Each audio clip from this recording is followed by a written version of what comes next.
As we noted earlier, the Real Clear Politics average continues to show a slight Clinton lead, but the polls in some key states suggest a possibly different story. For example, in the normally blue state of Pennsylvania, where Clinton had an average 10-point lead a month ago, a CNN ORC poll out today shows her lead down to a single point.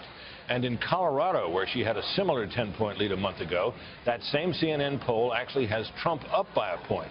To discuss this and much else, we're joined by my old friend Larry Sabato, director of the University of Virginia Center for Politics. Hello, Larry. Thanks for joining us. Hello, Brett. How are you? I'm well. Give me your take on, just your overall take on the shape of the race. Well, it's obvious. It's gotten very, very tight. You know, those two polls you just cited, I always say I have no idea if any individual poll is right. That's why I tend to rely on polling averages. But if they are correct, Britt, they're two flashing yellow lights to the Clinton campaign as if they needed more. Clinton has been drifting down. It's not a collapse. It's just a tiny drift down. And Trump has been moving up a little bit at a time, especially in some of the key swing states. It's obvious that she's got to use the debate tonight to stop the deterioration, and Trump wants to use the debate to continue the deterioration. You know, Larry, I was looking at of the new polls out. The one that really shocked me was Pennsylvania, which is a place where Republicans usually manage to find some hope sometime about the middle of October. And I can remember presidential candidates on the Republican side going into Pennsylvania the last minute, spending a day. And, of course, it always ends up being a forlorn hope because Pennsylvania always seems in the end to go blue. But this close, this soon, if that poll is right, certainly struck me. How about you? Oh, when I saw it, I was very surprised. The same with Colorado, given the polls we've seen for the last 6 months.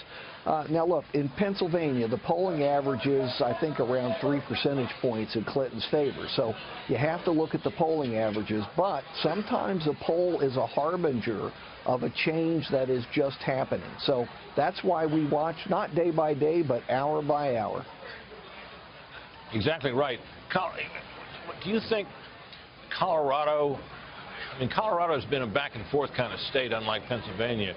I suspect that poll didn't surprise you as much as Pennsylvania. Am I right? Yeah, no, absolutely. Pennsylvania is much bluer. And Larry, as you look at tonight, what are you looking for? As you're watching, what will you be watching? What will be the telltale things you're focused on?